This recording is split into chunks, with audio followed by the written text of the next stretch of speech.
welcome everyone to this platform Pendulum EDU, and in this session we are going to work on your vocabulary using the article from the Hindu. Let's have a look at the article. It says bend it like Italy on flattening the COVID-19 curve. Now I would like to emphasize on these two words to actually understand the entire heading. It says bend it like Italy means bend is generally a verb. It means to go down or to take a curve like Italy. और ये curve किसके लिए है? ये actually जो spike हो रहा है या जो ग्राफ चल रहा है फॉर कोविड-19, ओके, उसके लिए है. ऑन फ्लैटनिंग द कोविड-19 कर्व, इधर ये भी वर्ब है और इसका मतलब है to suppress, to actually control, flat करना, उसको फ्लैटन कर देना एकदम, like actually to lessen it, ठीक है, कम करना या दबाना. फ्लैटनिंग द कोविड-19 curve. It says India needs a comprehensive approach. Comprehensive मतलब व्यापक अप्रोच चाहिए, एक होलिस्टिक, एक ओवरऑल एक अप्रोच चाहिए, जो कि ये एडजेक्टिव है क्योंकि हमारे नाउन अप्रोच को क्वालिफाई कर रहा है. So it needs a holistic approach जो कि सबको साथ लेकर चल रहा हो, व्यापक अप्रोच हो, जिससे कि क्या हो, to the virus centred around wider testing. भाई बहुत बड़े पैमाने पे हमें टेस्टिंग करनी पड़ेगी ताकि हमारा एक कॉम्प्रिहेंसिव अप्रोच से इस वायरस को कंट्रोल कर सकें.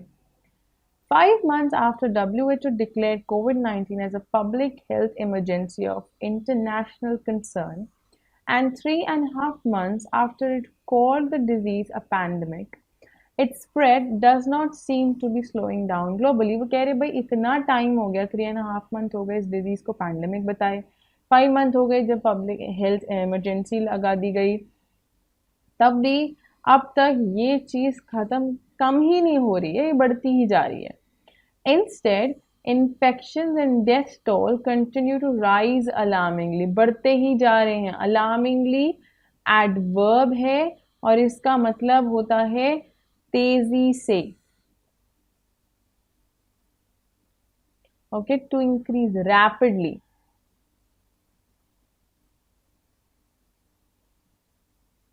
तो वो तेजी से बढ़ते ही जा रहे हैं.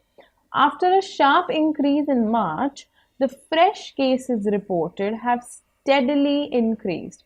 भाई पहले तो बहुत शार्प इंक्रीज हुआ. कब शार्प इंक्रीज हुआ? मार्च में शार्प इंक्रीज हुआ. उसके बाद जो फ्रेश केसेस अब आ रहे हैं, दे हैव स्टेडली इंक्रीज. अब स्टेडली भी एक एडवर्ब है और स्टेडली का मतलब होता है ग्रेजुअली, अपनी गति से, धीरे धीरे वो भी बढ़ता ही जा रहे हैं.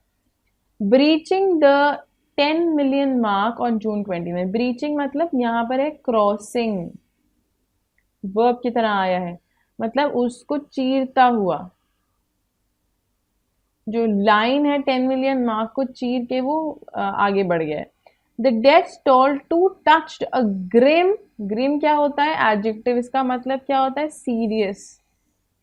A grim milestone of 0.5 million. With the addition of each million new cases taking fewer days than the previous one, the pandemic is truly accelerating. Accelerating मतलब to increasing, बढ़ना, बढ़ता ही जा रहा है ना. As if the summer heat has invigorated the virus. ऐसा लग रहा है कि जो समर हीट है उसने इन्विगरेट किया है वायरस को, मतलब उसने अट्रैक्ट करा है, एंटाइस करा है, अट्रैक्टेड द वायरस. ये भी वर्ब है, मतलब आकर्षित किया है. इसके साथ साथ ये भी आ गया, समर के साथ साथ वायरस भी आ गया हमारे पास. June alone accounted for 60% of all cases reported so far. The second half of June has been particularly bad with over 1,50,000 cases reported almost daily. भाई सेकेंड हाफ जून का बहुत, क्योंकि 1.5 लाख केस ऑलमोस्ट रोज आ रहे थे कोरोना के. यू कैन अंडरस्टैंड कि किस extent से ये चीज़ बढ़ रही है. And the virus is no at no point taking chance कि हाँ ये कंट्रोल में आ जाए, ये आने आ रहा है, right, there is no hint और there is no suggestive about that. देखते हैं आगे आर्टिकल में क्या कहा गया। On June 26, 0.19 million new cases were recorded, the highest report, the highest reported on a single day since the outbreak in China. Outbreak यहाँ noun है, इसको आप कहोगे जो ये प्रकोप है, ये जो आउटब्रेक है ना, डिजीज और unfortunate situation that is widely spread.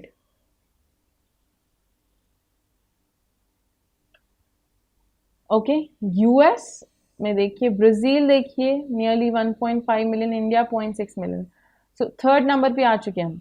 Have been driving the spike, have been driving the spike का मतलब भाई ये आगे इसको बढ़ता ही जा रहा है, फिर घटता जा रहा है, फिर बढ़ता जा रहा है, फिर घटता जा रहा है, राइट। सो ये जो स्पाइक है ये बढ़ता जा रहा है फिर घटता जा रहा है, तो वो उसको और पावर दे रहे हैं और एनर्जी दे रहे हैं, ठीक है। On July 1, the US witnessed the single largest spike of nearly 50,000 cases. Increase. Sudden increase. Noun है ये. बढ़ोतरी. Which is more than the total number of cases reported by Singapore, South Korea and other countries. मतलब एक दिन में इतने cases है जो कि इन तीन नेशंस में तो एक साथ नहीं हुए। As on July 3, India has reported over 0.6 million cases and 18,662 deaths. The acceleration of fresh cases, acceleration is noun, which means increase in something. Same, किसी चीज में बढ़ोतरी होना. Of fresh cases began in the first week of May and increased sharply in June. While Maharashtra has the most cases, infections in Tamil Nadu and Delhi have been steadily increasing. I hope you remember it is an adverb which means gradually. अभी हमने back किया पीछे, देखिए ये रहा steadily, gradually, अपनी गति से बढ़ना. With over 92,000 cases, Delhi has surpassed China, while Mumbai is just over 82,000 and Chennai is this, are close behind. After months of low testing, Delhi increased the number done per day to close 20,000 with a concomitant increase in cases to reach a peak of over 3,900 before falling by nearly 40% in the last few days. वो कह रहे हैं भाई अब ये जो है क्योंकि टेस्टिंग कम हो गई है, नंबर ऑफ टेस्ट जो हो रहे हैं वो कम हो गए हैं, तो दिल्ली में जो पर डे का जो क्लोज है वो कितना है, क्लोज टू 20,000 है पर डे का जो नंबर क्लोज है आपका पॉजिटिव पेशेंट्स का, तो इतने डेली के केसेस आ रहे हैं। तो वो कह रहे हैं close 20,000 with a concomitant increase. Concomitant is an adjective learners, concomitant, और ये किसको क्वालिफाई कर रहा है, हमारे नाउन को क्वालिफाई कर रहा है, that is increase. So concomitant increase is, so when I से कॉन्कोमिटेंट इंक्रीज, मैंने कहा वो एक एडजेक्टिव है, इसका मतलब है ये नेचुरल है। Now this is a natural increase, like आप कह सकते हो स्वाभाविक है कि भाई ऐसा तो होना ही है या ऐसा तो होता ही, इट इज दैट सिंपल। आगे कहते हैं दो belated, Tamil Nadu began aggressively testing in hotspot areas in Chennai a fortnight ago. Moving from a smaller number of targeted tests to increased community testing about 2 weeks ago has led to the test positivity rate reducing from 35 to about 20%. भाई वो कह रहे हैं क्योंकि सब देखिए अब जब सबको दिख रहा है कि इतनी प्रॉब्लम्स हैं और नंबर्स इतनी स्पीडली बढ़ रहे हैं, तो सबने फिर टेस्टिंग बढ़ा दी। जैसे तमिलनाडु ने भले ही देरी से, क्या ना बिलेटेड मतलब भले ही देरी से, बट उन्होंने टेस्टिंग बहुत अच्छा एग्रेसिवली टेस्टिंग करने लगे हैं, मतलब बहुत ही तेजी से आक्रमक तरीके से वो एकदम टेस्ट करने लगे हैं। अग्रेसिवली एडवर्ब है, बिलेटेड, ठीक है, अग्रेसिवली एडवर्ब है यहाँ पर, ये वर्ब था। अब यहाँ पर अगर आप देखें अग्रेसिवली तो किसको क्वालिफाई कर रहे हैं, टेस्टिंग को, ठीक है, वर्ब को, तो वो एडवर्ब है। अब वो कह रहे हैं कि इससे क्या हुआ, जो हमारा टेस्ट पॉजिटिविटी रेट है वो 35 से 20% तो आ गया है कुछ एरियाज में चेन्नई के, because of this drift type changes इन्होंने किए और टेस्टिंग का रेट इतना बढ़ा दिया। A test positivity rate of 20% is highly suggestive of community spread. वो कह रहे हैं कि ये इंडिकेट करता है, इशारा कर रहा है, इशारा करना सजेस्टिव या एडजेक्टिव है, सजेस्टिव ऑफ कम्युनिटी स्प्रेड, तो कम्युनिटी स्प्रेड का इशारा कर रहा है, मतलब ये इंडिकेटिव है, ये इंडिकेट कर रहा है कि ये कम्युनिटी स्प्रेड है in these areas. Equally important is tracing and isolating contacts. Tamil Nadu however has the lowest case fertility rate। Fertility मतलब जो ये विपत्ति आती है, जो डेथ्स हो रही हैं, death rate of 1.3% compared with 4.4 in Maharashtra, 3.1 in Delhi and 5.6 in Gujarat. It is important for every state to take a leaf out of Maharashtra's book and test large numbers daily. To take leaf out of means to take example or to follow the example of। ठीक है, ये एक phrase है, मैं यहाँ clearly लिख रही हूँ, to take a leaf out of, it is a phrase learners which means to follow someone। ठीक है, तो कह रहे भाई आपको ये चीज देखना होगा, एग्जाम्पल फॉलो कीजिए महाराष्ट्र के, और लार्ज नंबर पे आप उनको टेस्ट करना शुरू कर दीजिए। Unmindful of the rise in fresh cases each day, और भूल जाइए कि भाई अभी क्या हो रहा है, केसेस जो अभी रोज के हो रहे हैं। ठीक है, अनमाइंडफुल एडजेक्टिव है जिसका मतलब है नॉट अवेयर और नॉट कॉन्शियस। वो कह रहे हैं अभी आप बेफिक्र हो जाइए कि भाई रोज के कितने केस आ रहे हैं, बट आप टेस्टिंग बढ़ा दीजिए। महाराष्ट्र का एग्जाम्पल फॉलो कीजिए जो उन्होंने किया, रोज कितने भी केसेस बढ़ रहे हैं पर उन्होंने टेस्टिंग बढ़ा दी। Dithering on testing, tracing, isolating, and treating will inevitably lead to uncontrolled spread and increased death। वो कह रहे हैं कि अगर आप ऐसा ही करेंगे, अगर आप डिथर करते रहेंगे, ये वर्ब है, मतलब अगर आप इनडिसिसिव रहेंगे, मतलब आप निर्णय ना ले पा रहे, नहीं ले पा रहे हैं, आप इनडिसिसिव हैं, तो इससे क्या होगा भाई, आप टेस्टिंग कराने में सोचते रहेंगे, तब तक ये ट्रेस करना और ट्रीट करना अनअवॉइडेबल हो जाएगा और ये अनकंट्रोल्ड स्प्रेड और इंक्रीज डेथ्स में बदल जाएगा। इनेविटेबली भी एडवर्ब है, इसका मतलब है कि आप उसे कंट्रोल ही नहीं कर पाएंगे, जो कि अनिवार्य है, आप उसे चीज नहीं कर रहे तो फिर अब वो अनकंट्रोल हो जाएगी अगर आप खुद भी ऐसे डाउट में रहे टेस्टिंग को लेकर। Undermining efforts to contain the pandemic, तो वो कह रहे हैं कि आपके जो एफर्ट्स हैं वो कोई मायने नहीं रखेंगे, ये भी एक वर्ब है इसका। ठीक है, इसका मतलब होता है undermining efforts means reducing, I am writing it here, undermine is to reduce the effectiveness of something।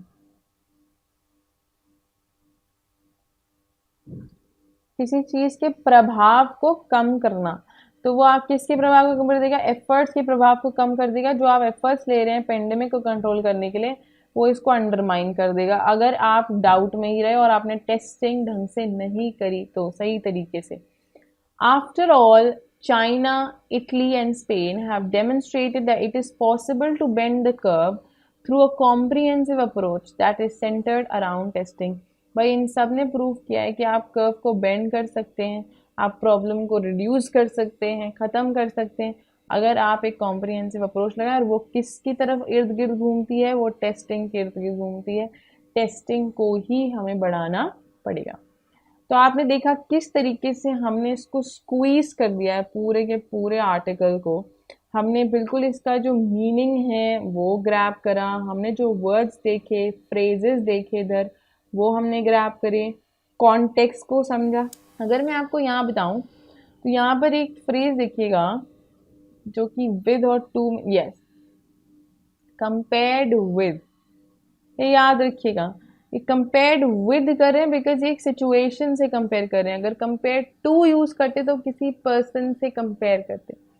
तो ये आपको याद रखना पड़ेगा कि फ्रेजेस जिस तरह से यूज हो रहे हैं, ग्रामर का जो कॉन्सेप्ट कि भाई एडजेक्टिव है तो वो किस तरह से यूज हो रहा है, एडवर्ब है तो किस तरह से यूज हो रहा है।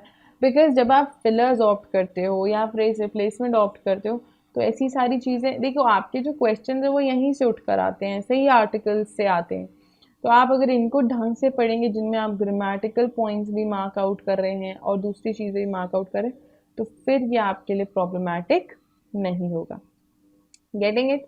If you go back and if you see, एक और यहाँ पर एक वर्ड था, yes, that is concomitant. Now this is an adjective, right? और ये नाउन मैंने कहा इंग्लिश को क्वालिफाई करा था। अब आज के लिए मैं आपको यही वर्ड देती हूँ, that is concomitant. This is your word for today. और अब मीनिंग आपको इसका पता है, आप और रिसर्च करके इसके सिनोनिम्स और एंटोनिम्स ढूंढिए, अपनी लिस्ट बनाइए और अपना सेंटेंस बनाकर कमेंट करिए नीचे और हमें अपना सेंटेंस दीजिए। Try to work on all these words, चाहे वो बेंड इट से लेके शुरू हो के आप आगे बढ़ते जाएं, आगे बढ़ते जाएं। जितने भी वर्ड्स हमने डिस्कस किए हैं सबको लिस्ट बनाइए, start working on them, sentences frame करने की कोशिश कीजिए, उनको यूटिलाइज करने की कोशिश कीजिए। Because see this is how it will help you learners. अगर अभी नहीं तो फिर कभी नहीं। सो और आपने हमेशा देखा है, मैं आपसे टेस्ट पेपर्स भी जब डिस्कस करती हूँ तो मैं हमेशा कहती हूँ कि क्वेश्चन मोस्टली वोकैबुलरी बेस्ड है। यहाँ पर भी फिलर में भी वोकैब का यूज हो गया, क्लोज में भी मीनिंग पता है तो हो गया।